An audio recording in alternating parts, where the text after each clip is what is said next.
Welcome to global channel Jayanti Amir Shetty tip and cooking channel కి స్వాగతం. ఈ టిప్ నచ్చితే లైక్ చేయండి, షేర్ చేయండి, సబ్స్క్రైబర్ చేయండి.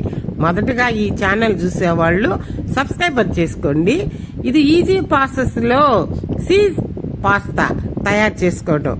ఇది స్కిప్ చేయకుండా చూడండి, చాలా ఈజీ ప్రాసెస్ అండి. ఎంత ఈజీగా ఉంటుంది. దీనికి కావాల్సింది ఏమి లేదండి, ఒక పాస్తా, కొద్దిగా పొయ్యి మీద కళాయి పెట్టి దాంట్లో కొద్దిగా నీళ్లు పెట్టి నీళ్లు మగ్గాక ఈ పాస్తాని దాంట్లో వేసేసి అలా తురుము పెట్టుకున్న సీజన్ తురుము పెట్టుకుని పక్కన పెట్టుకోవాలి. స్వీట్ కార్న్, తర్వాత కాసి చల్లార్చిన పాలు, కాసి బాగా కాసి చల్లార్చుకొని పక్కన పెట్టుకోవాలా. తర్వాత అమ్ములు ఇది వెన్న తీసుకొచ్చుకొని ఇవన్నీ ఉడికిపోయినాయండి. బాగా ఉడికిన తర్వాత స్టైనర్ తీసుకుని వడగట్టుకొని పక్కన పెట్టుకోవాలా. పక్కన పెట్టుకుని ఈ వాటర్ కూడా పక్కన పెట్టుకోవాలి. ఈ వాటర్ కూడా పనికొస్తాయండి. ఈ వాటర్ కూడా తీసి పక్కన పెట్టుకోవాలా. తర్వాత పొయ్యి మీద కళాయి పెట్టి దాంట్లో అమ్ములు ఇది లేదా వెన్న వేసేసి అలా బట్టరు. ఇంట్లో వెన్న అయినా వేసుకోవచ్చు, లేకపోతే మార్కెట్లో అమ్ములు వాళ్ళు చిక్కదిగా దాన్ని వేసుకోవచ్చు. అది లేదనుకోండి నెయ్యి అయినా వేసుకోండి, అంటే మీ చాయిస్ అండి. ఇది నేనేమో వెన్న వేసాను. తర్వాత వెన్న బాగా కరిగిపోయింది. తర్వాత దాంట్లో కొద్దిగా సాల్ట్ వేసి పెప్పర్ పౌడర్ వేసి కాసింత స్పూన్ అది బాగా వేసినాక 2 స్పూన్స్ మైదా వేయాలా. మైదా గడ్డ కట్టకుండా తిప్పుతూ ఉండాలా. తిప్పుతూ ఉంటే దాన్ని బాగా కరిగిపోద్ది. మైదా కరిగిన తర్వాత దానిలోకి ఈ కాసి చల్లార్చుకున్నాం చూడండి పాలు, ఆ పాలు దాంట్లో వేసేసేయాలా. పాలు పోసిన తర్వాత ఆ పాలు సన్నగా పోస్తూ తిప్పుతూ ఉండాలా, లేకుంటే గడ్డగట్టిపోతాయి.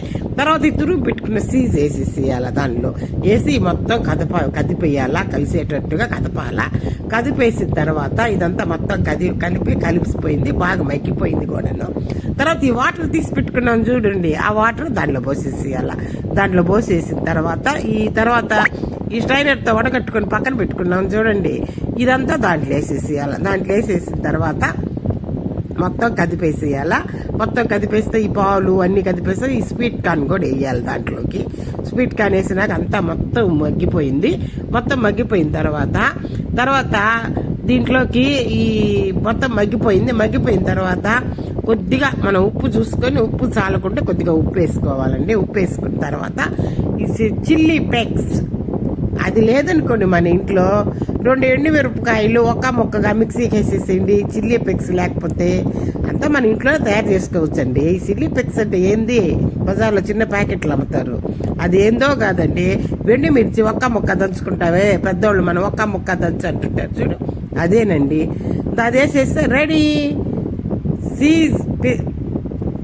అయిపోయిందండి. ఇది మొత్తం రెడీ అయిపోయింది. రెడీ అయిపోయిన తర్వాత ఇదంతా ఒక పళ్ళెంలో వేసుకొని తింటే సూపర్గా ఉంటుందండి. ఇది ఎంత బాగుంటుందో, పిల్లలకి పెద్దలకి అందరికీ చాలా హెల్దీ అండి. ఇది అందరు తినవచ్చు.